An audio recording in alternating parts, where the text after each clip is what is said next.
April 1945. Outside Munich, rain drips through a roof torn open by Allied bombs. Inside a German aircraft plant, the war feels unfinished. Rows of metal, scattered tools, half-built machines that never got their final chance. American technical intelligence teams move carefully through the halls. They're not there to admire engineering. They're there to grab answers before the place turns into rubble or gets stripped clean. And there they are. Messerschmitt Me-262 jet fighters, some complete, some still skeletons, sitting like predators frozen mid-pounce. Their twin Jumo 004 engines are exposed, pipes and turbines open to the air like someone ripped the chest plate off a machine. One specialist pauses at a filing cabinet near a wall. Someone tried to burn it. The folders inside are blackened around the edges, but plenty of pages survived. The paper smells like smoke and damp metal.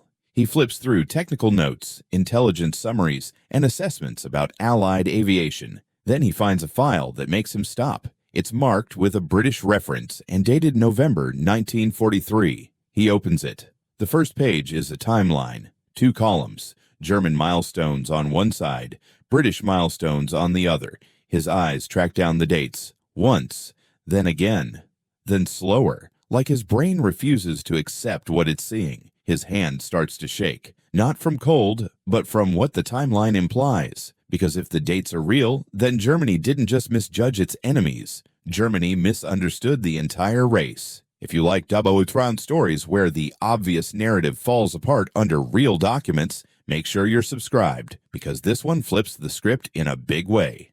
Here's the thing. By 1944, the Luftwaffe didn't merely think jet power belonged to Germany. They treated it like a settled fact. Germany had flown the Heinkel He-178 in August 1939, the first jet-powered aircraft to get into the air, piloted by Erich Vorsitz. That flight became a symbol, a proof point, like a flag planted in the future. Then came the Me-262, the jet that made Allied prop fighters look suddenly old-fashioned, swept wings, twin turbojets, and speed that could hit around 540 miles per hour under the right conditions, roughly 100 miles per hour faster than many frontline Allied fighters. To German planners, that wasn't just faster, that was a different category of war. They saw Allied air power as brilliant. Yes, Spitfires, Mustangs, Thunderbolts, Tempests, planes with skill and performance that would have looked like science fiction in 1918, but they all shared the same limitation: the propeller. A propeller is still a screw biting into air, pulling the aircraft forward through mechanical muscle. Jet thrust felt like something else entirely: pure force, compressed air, and fire turned into forward violence. German leadership talked like the math had finally taken their side. Messerschmitt and Luftwaffe officials spoke in confident terms about how no existing Allied fighter could realistically catch or stop the Me-262 when it was running right. And German air leaders, including Hermann Göring, projected a bigger claim that Germany had moved past the propeller age while Britain and America were still stuck in it. Importantly, this confidence wasn't only propaganda. It was supported by what Germany could see with its own eyes in combat reports. Allied air fleets were still prop-driven, and Germany had jet prototypes and early production aircraft coming online. So Luftwaffe briefing rooms built their plans on a comfortable assumption. Even if the Allies wanted jets, it would take them a long time, years, to catch up. What German intelligence couldn't wrap its head around was the possibility that Britain didn't start chasing jets because Germany did. Britain had started earlier. Britain had gotten there first. And then, through a mix of caution, bureaucracy, and timing so bad it almost sounds unreal, Britain kept that success from changing the war until the window was nearly gone. The first cracks in Germany's certainty didn't come from an air battle.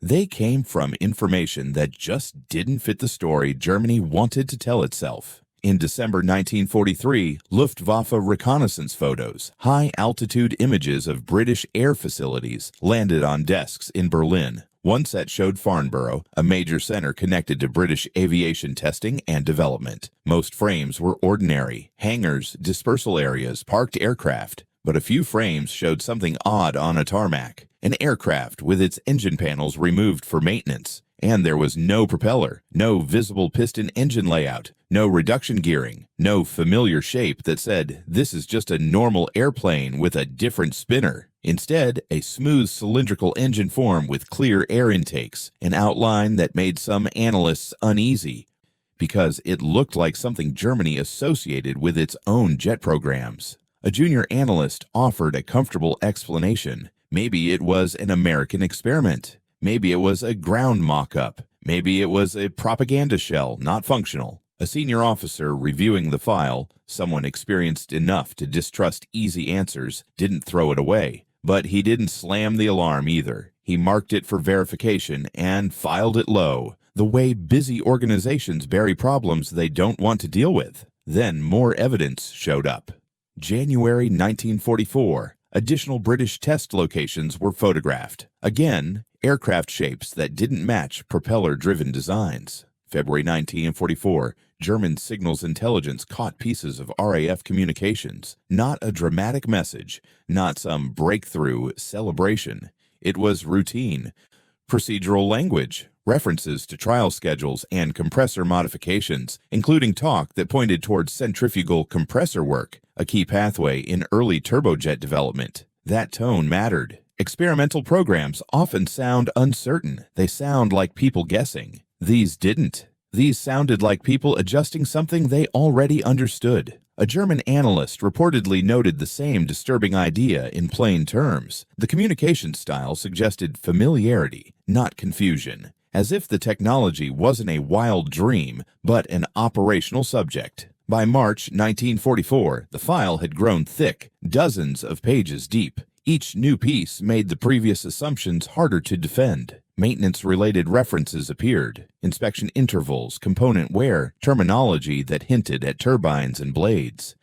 Aerial photo analysis suggested purpose-built engine test facilities in Britain, including at Lutterworth, with construction timelines traced back to 1938. That date was a punch to the gut if you understood what it meant. It was before Germany's famous jet first flight in 1939, before the jet story Germany loved to tell itself. In April 1944, a memo went up the chain inside the Reich's aviation bureaucracy, asking for clarification. The author's basic point was simple. Either the British were running a sophisticated deception campaign, or Germany had fundamentally misread Allied technical capability. Neither option felt good. The reply that came back was cautious and cold. Keep monitoring. Don't escalate. Don't treat it as real until there's combat proof. And that decision, waiting for combat confirmation, would come back to haunt them, because combat confirmation was coming. And when it arrived, it wouldn't feel like a rumor or a trick or a misread photo. It would be undeniable. By mid-1944, Berlin still hadn't fully accepted what the intelligence hints were pointing to. Photographs can be misread. Radio traffic can be misinterpreted. Even a purpose-built test site can be explained away as research that will never turn into a real fighter. So German aviation officials kept leaning on the same mental safety rail. No matter what Britain was testing, Germany was the only nation that could field jets at scale. Then July arrived, not with a dramatic announcement, not with a parade, but with a problem falling out of the sky toward London at high speed.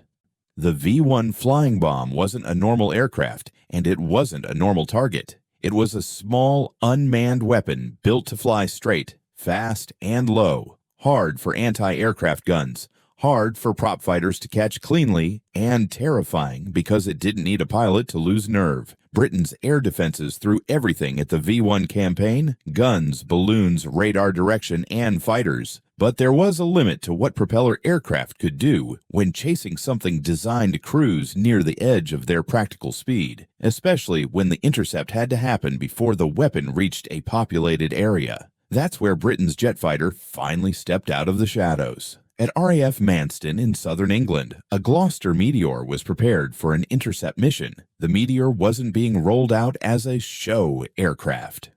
It was being used like a tool because the situation demanded it. The Meteor's engines didn't sound like Merlin pistons or radial thunder. A turbojet is steadier, harsher, and higher pitched, more like a continuous tear than a sequence of explosions.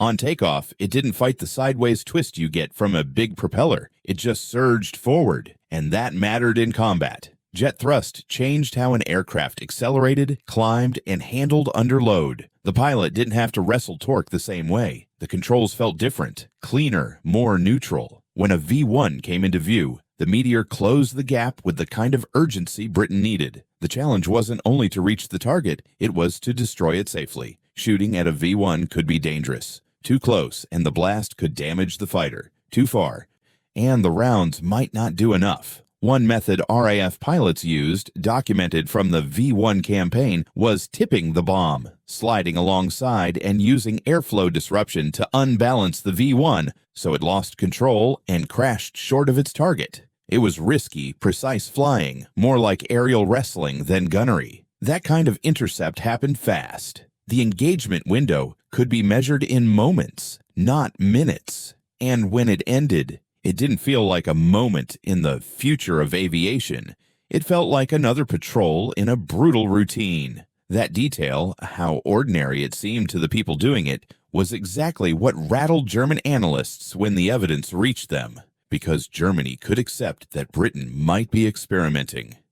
What Germany had trouble accepting was the idea that Britain was already operating jets with the calm tone of a mature system. Pilots trained, procedures established, maintenance routines in place, and missions being flown because they were needed. German intelligence did eventually obtain imagery and reports indicating Britain had put Meteors into action, but instead of producing a clean alarm response, the reaction was tangled and slow. Jet technology was supposed to be the Reich's signature advantage. If Britain had jets too, and if Britain's jet program looked organized, then the old assumptions fell apart. And once assumptions collapse, people start digging for the real timeline. That digging became unavoidable in the final months of the war, when German facilities, offices, and archives began falling into Allied hands. In April 1945, British personnel entering German sites found what the war was really made of behind the speeches: stacks of folders, hurriedly destroyed papers, half-burned cabinets, and technical files that never made it to the evacuation trucks. Among those materials were German-compiled dossiers focused on British aviation technology, especially jet propulsion. Not vague rumors, not gossip. Structured work created by technical intelligence staff trying to answer one question: how did Britain get here? Inside those dossiers was the kind of detail Germany hated most: dates. Because the dates told a story that did not flatter German pride. The German files referenced British work led by Frank Whittle, including his early patent activity on a gas turbine jet concept in 1930. Patents are not aircraft. A patent doesn't win air battles, but a patent that early changes the meaning of everything that came after it. Then came the next steps. Whittle's struggle to push the idea beyond paper, the formation of power jets as a small organization, and the first successful engine runs in the late 1930s. The files pointed to static tests and incremental improvements, exactly the kind of slow, stubborn progress that turns concept into machine.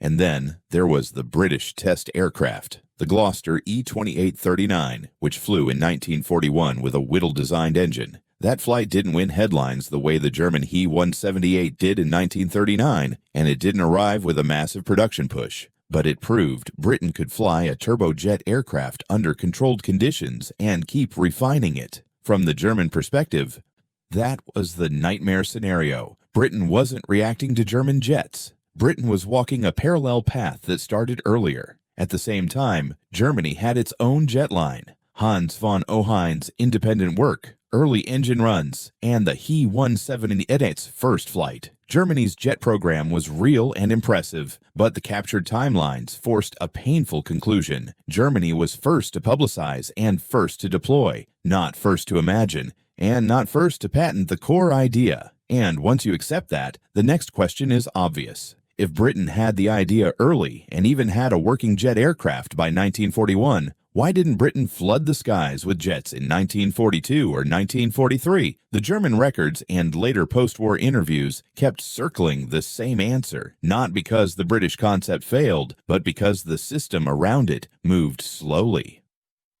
Whittle's project didn't have the kind of war-sized backing Germany poured into its jet effort. Britain was fighting for survival in 1940 and 1941. Radar networks, fighters, pilots, convoys, bombers, every urgent need competed for resources. Experimental propulsion was easy for administrators to treat as a later problem, even if the idea was sound. Power jets started small, operating with limited funding and limited industrial muscle compared to a state-backed program. That doesn't mean Britain ignored jets entirely. Clearly, they did not.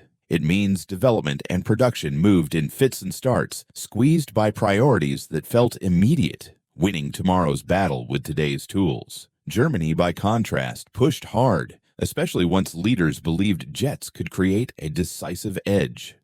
But Germany also carried its own burden. By 1944 and 1945, material shortages and bombing pressure forced compromises. Engine parts that needed strong, heat-resistant alloys were harder to make at high quality. The Jumo 004 was revolutionary, but it paid a price for being built under desperate conditions. This is where the story stops being about who was smarter and turns into something colder, who had the right combination of vision, funding, materials, time, and institutional flexibility. And by late 1944, the deployment race got even stranger, because Germany's Me-262 and Britain's Meteor both entered combat operations in roughly the same period. Germany's jet was faster and heavily armed, built to rip apart bombers. Britain's jet was initially used more cautiously, including against the V-1 threat, with an eye on reliability and controlled deployment. On paper, Germany still looked like the jet superpower, but the hidden reality was starting to show through. Germany had speed and spectacle, while Britain had a design path that leaned towards steadiness and endurance. And that difference, reliability versus raw performance, was about to become the detail that made German engineers go quiet when the war ended. Because once the shooting stops, the only thing left is the record. And the record was about to prove that Germany won the publicity war, while Britain had been laying the foundation for the jet age long before most people even knew a jet engine could exist. When Germany finally started to collapse, the jet story didn't end in the air. It ended at tables, under bare bulbs, where engineers had to explain, in plain language, what they built and what they believed. And that's where the emotional shock really hit. Because the deeper Allied interrogators and technical teams dug, the clearer the pattern became.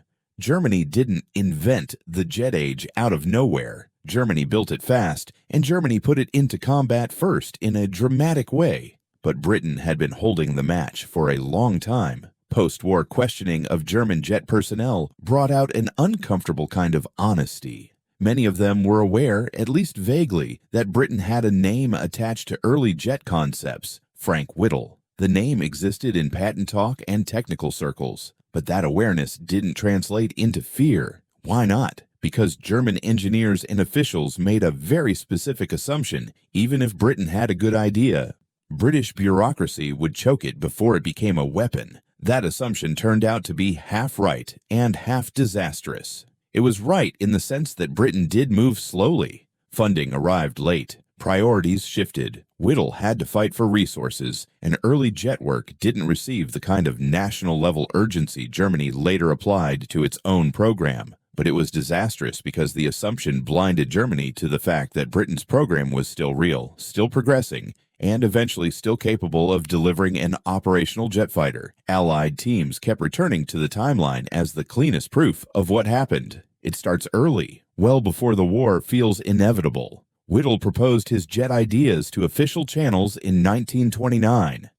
He filed a patent in 1930 outlining the core concept of using a gas turbine to generate thrust. Again, a patent isn't a fighter wing, but it's the first brick in a wall. By the mid-1930s, Whittle's work moved from concept into hardware through power jets, formed with private backing. Then came successful engine runs in the late 1930s, steady, repeatable operations that signaled this wasn't a fantasy. In 1941, Britain flew the Gloucester E-2839 with a Whittle engine, demonstrating that a British turbojet could power a real aircraft through a full flight profile. Germany, in parallel, had Hans von Ohain developing a similar concept independently. Germany's He-178 flew earlier in 1939, and Germany's program gained momentum that produced the Me-262 as the most famous combat jet of the war. So the reality is messy.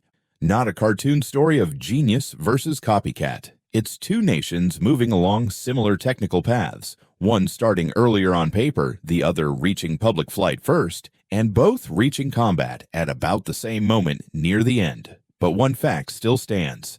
Britain's invention timeline begins earlier than the simplified popular narrative usually admits. Then there's the second half of the story. Why Germany's jets looked terrifying, yet carried a flaw that undermined their strategic impact. The Me-262 was brutally fast. It could shred bombers with heavy cannon and outrun many Allied fighters in straight-line speed. But its engines, the WWII, were forced into production under conditions that punished every weak point. Germany faced severe shortages of high-grade materials late in the war, including heat-resistant alloys used for turbine blades. When you push a turbine hard, blade quality is life or death. Inferior alloys degrade faster, crack sooner, and fail in ways that don't care how talented the pilot is. As a result, early German turbojets often had short operational lives. They needed frequent overhauls, and failures were common enough that pilots treated reliability as a gamble. The aircraft could be magnificent in combat if it stayed alive long enough to get there and get back. That's a brutal way to run an air force. You can't build sustained operations on maybe. Britain's Meteor wasn't as fast as the Me-262 on paper, and it wasn't introduced as aggressively in the air war over the continent. But British engines benefited from better material access and a production environment that wasn't collapsing under bombing and shortages in the same way. That meant the Meteor's turbojets could be more dependable over time. The design approach, centrifugal flow, also tended to be sturdier in early service, even if it wasn't the absolute top end of performance. Less glamorous, but more reliable. So you get the cruel irony, Germany looked like the jet pioneer because it was the first to show jets loudly and use them in high-profile combat roles. Britain was the quieter builder, earlier concept work, slower institutional movement, later operational visibility, but with engines that could run longer without constantly falling apart. And that brings us to the part that shaped history, not engineering. History loves a clean headline. The first jet aircraft flew in Germany. That's easy to teach, easy to remember, easy to put in a textbook next to a photo of the He-178 and call it the turning point. But the engineers who handled the documents after the war, the ones who saw the timelines, the patent dates, the early engine runs, carried a different, more precise version of the truth. Germany made the jet age visible. Britain helped create the jet age earlier than the world commonly credits. That distinction sounds academic until you remember what it meant to the people involved. Engineers define themselves by being first, by being the origin of a new idea. So for German jet specialists, learning that Britain had the concept working earlier wasn't just annoying, it attacked their identity. It punched a hole in the story they told themselves about German technical destiny. And for British engineers, the whole thing carried its own bitterness. Imagine knowing you were early, knowing you had the foundation, then watching someone else become the symbol of the revolution because they pushed it out the door first with more spectacle. After the war, the jet world became international almost overnight. German technical talent scattered into different countries and programs. British and German engineers ended up working in the same industry, sometimes even on related projects, as aviation shifted toward the commercial jet future. And that's where you get the strange aftermath. People who had been enemies now standing shoulder to shoulder watching jet aircraft fly, both understanding that the public story was simpler than reality.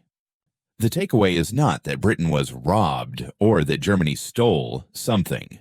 The takeaway is harsher and more universal. Innovation doesn't automatically earn credit. Credit often goes to the nation or the organization that deploys the breakthrough in a way the world can't ignore. Being first on paper matters less than being first in the public mind. Being first in a lab matters less than being first in the sky where everyone is watching. And sometimes the future doesn't belong to the people who build it earliest. It belongs to the people who roll it out with enough force to stamp the narrative onto history. So yes, Germany's jets were real. Germany's deployment was real. The Me-262 was a genuine leap. But behind the famous photos and the clean textbook timelines sits a quieter origin story, One that begins years earlier in Britain with a stubborn RAF officer pushing a gas turbine idea through a system that didn't quite know what to do with it. And that's the twist that should stick with you. Britain built the first jet engine concept into reality early. Germany made the world believe Germany was first. And in the end, history didn't reward invention alone. It rewarded whoever made the loudest entrance into the future. If you want more WWII stories where the official version leaves out the best part, hit the like button and keep the bell on, because the next episode goes after another myth that sounds solid until you look at the paperwork.